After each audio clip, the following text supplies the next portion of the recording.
Hi, my name is Clemens Legeda. Hi, my name is Jo. And we're from Ales Legeda Winery in Alto Adige. And we want to introduce you today to one of our wines, Porro Pinot Grigio.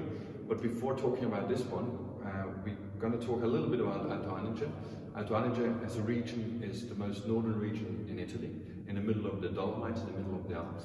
And I think our uniqueness, I would say, it's our diversity. So we have, from a cultural point of view, we have this two different cultures, Italian culture and Austrian culture, as Alto Adige 100 years ago was part of Austria.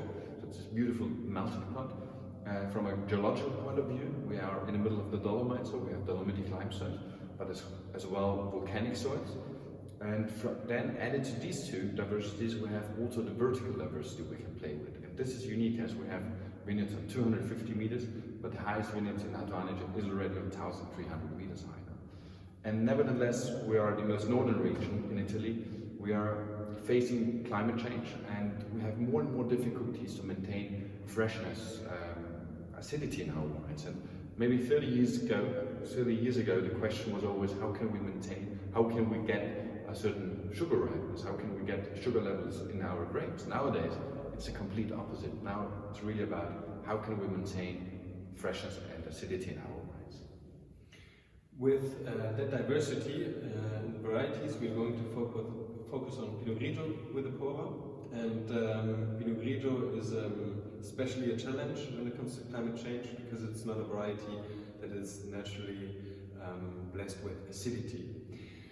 Although we have in the viticulture different traits to deal with climate change, such as going higher or harvesting earlier, we're focusing today on the cellar approach, where we implemented 3 different vinification techniques here. The first component, out of much more, but these 3 are the main important ones, is a directly pressed, so classically vinified Pinot Grigio. Directly pressed, afterwards sedimented, racked into a bigger wooden cask, spontaneous fermentation, and a certain contact time in the fermentation lease. The second component was in contact, still everything is Pinot Grigio, was in contact to skins overnight on the press and afterwards racked and fermented spontaneously. And the third one that we call Pimpora is a whole cluster fermentation where we fermented on the entire grape without destemming, without crushing, in a percentage varying between 10 to 30%, and it stayed in contact also after fermentation for up to 8 months. Yeah. So these 3 actually are all blended together in the end, no? In a certain way. Exactly. And coming to these components in that special phase, we are talking about unfinished wines, so beside the nose, the palate is also very important, and a blend is varying from year to year, depending on the climate, depending on the cellar team, on our mood, on our idea on Pinot Grigio.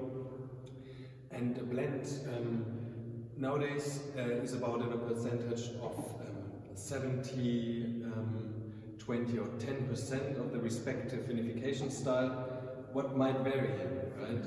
And the question behind blending those components is always how can we increase, on a natural way, the perception of freshness?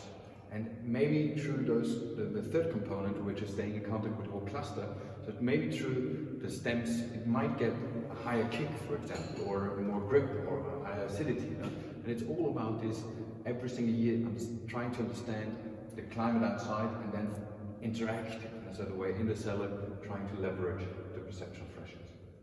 Because between these components, I think the important thing is the phenolics, which builds up the backbone of the blend of Pinot Grigio, and we hope you guys enjoy the wine. That's actually all about this wine, and enjoy it, and hopefully see you soon here in Alto Adige, and maybe we can blend together. Thanks. Ciao.